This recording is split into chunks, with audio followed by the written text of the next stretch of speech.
Hey everyone. Today we're going to continue the next chapter of Shredderman's Secret Identity.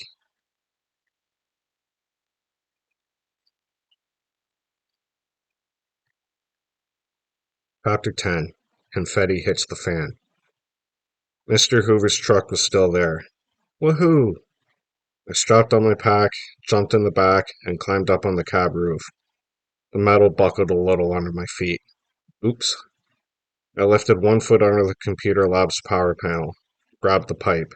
I pulled myself up. Then I just stood there, flat against the wall. If the truck wasn't there, I'd be in trouble. It was a long way down. Okay, I told myself, get moving. I reached for the air conditioner with one hand and held on the pipe with the other. It was farther away than it looked from the ground. Higher up, too. Don't look down, I told myself. Don't look down. I glued my eyes to the air conditioner.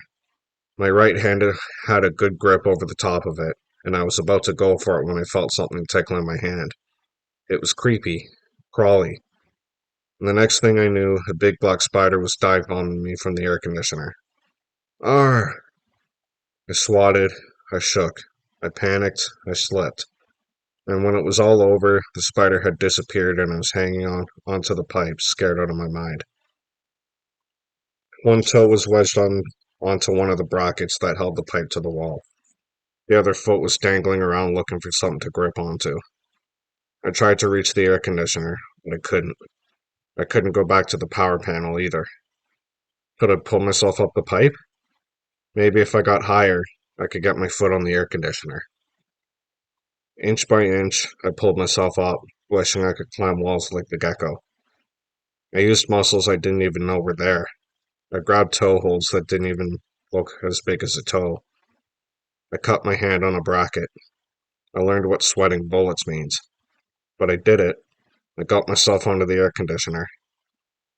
I stood on it for a minute, catching my breath, shaking. Shredderman was definitely not the gecko, or Spider-Man. But there I was. My head was above the roof. All I had to do was get the rest of me up there. I reached up, swung my foot to the floodlight, pushed off, and pulled up. 2 seconds later, Shredderman was on the roof. Woohoo! I hunched over and tiptoed across the middle of the roof, trying not to make any noise. It seemed like such a long way from the back to the front. When I was almost there, I dropped down on all fours and crawled. At the edge, I peeked over. A kid was going into room 20. The door closed. I looked left. I looked right. No one else was around. I peeled off my backpack and dug out the Ziploc bags. I started flinging handfuls of confetti into the air. Whoosh, whoosh, whoosh. I went into speedy mode and scattered the rest of the first bag. I took out the second bag. Purple and yellow paper fluttered up, down, out. It was flying everywhere. It was beautiful, awesome, amazing. I felt like throwing both of my arms in the air and shouting, Shredderman lives! Instead, I grabbed my stuff and ran across the roof, back to the air conditioner. And when I looked down, Mr. Hoover's truck was pulling away. Uh-oh.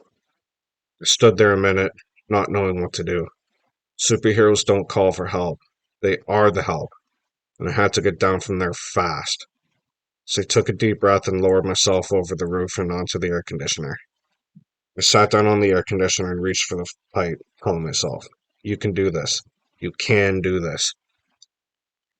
I grabbed the pipe with one hand, held onto the air conditioner with the other, and let myself down, with one foot pushing against the side of the air conditioner, the other against the pipe. When I got a toe hold on a pipe bracket, I pushed off of the air conditioner, hung on the pipe for a second, and swung over to the power panel. So far, down was much easier than up.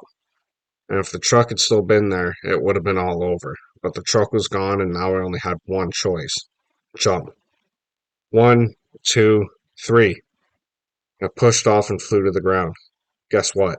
Shredderman is not Superman. I landed hard, fell over, and scraped both hands and an arm. Everything hurt, but nothing was broken. So after a few seconds of shaking off the pain, I got up and dusted off. Then I snuck around the building and back to class. The video was still going, so I squeezed through the door and slid into my seat. Mr. Green was talking with a student over in the corner. The kids at my table were watching a snake swallow something with a really long tail. No one even seemed to notice I'd been gone. Mission impossible, not so impossible.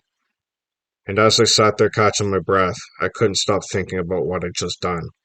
How being Shredderman was making me do things that I'd only ever dreamed about before. Maybe I was banged up and scraped up, but it felt good. No, I felt great. And for once, I had something in common with every other kid at school. I couldn't wait for recess.